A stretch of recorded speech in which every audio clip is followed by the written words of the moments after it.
Indian food habits बदलायला आलेली Maggi भारतीयांच्या जीवाशी कधी खेळायला लागली हे कोणालाच कळलं नाही। पण या नूडल्सच्या प्रवासात असं काय घडलं की ती अचानक गायब झाली आणि पुन्हा परत आली। 1983 साली भारतात मॅगी आली आणि बघता बघता प्रत्येक घरात पोहोचली।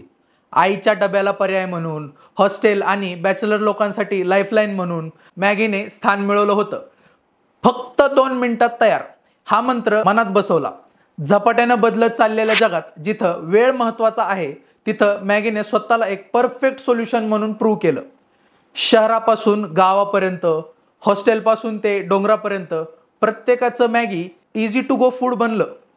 मार्केटमध्ये बरेच कॉम्पिटिटर होते, but no one was able to beat Maggi.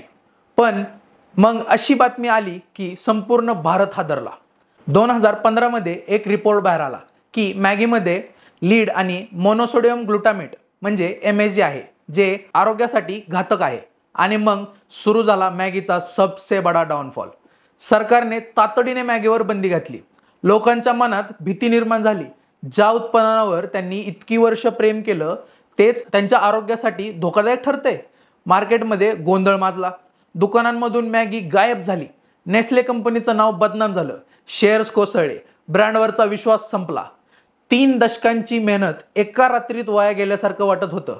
पण इथेच नेस्लेने हार मानली नाही।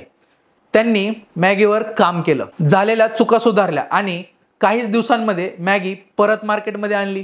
पण फक्त उत्पादनच नव्हे तर त्यांनी लोकांच्या मनातल्या भावना परत मिळवण्यासाठी एक मास्टर स्ट्रोक खेळला। #WeMissYouMaggi ही मोहीम सुरू केली आणि लोकांनी स्वतःहून सोशल मीडियावर मॅगीसाठी पोस्ट करायला सुरुवात केली।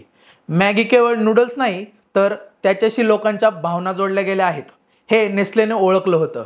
आणि नोव्हेंबर 2015 मध्ये 6 महिन्याच्या बंदीनंतर मॅगी पुन्हा बाजारात आली। पहिल्याच आठवड्यात 50 मिलियन पॅकेट्स विकली गेली। लोकांनी पुन्हा मॅगीला स्वीकारलं। आज मॅगी म्हणजे केवळ चव नाही तर आपल्या आठवणींनी भरलेला प्रवास आहे। मॅगीचा राईज, फॉल आणि राईज आपल्याला शिकवतो की यशाच्या शिखरावरून पडणं महत्त्वाचं नाही, पण पडल्यावर पुन्हा उभं राहणे यातच खरं यश आहे।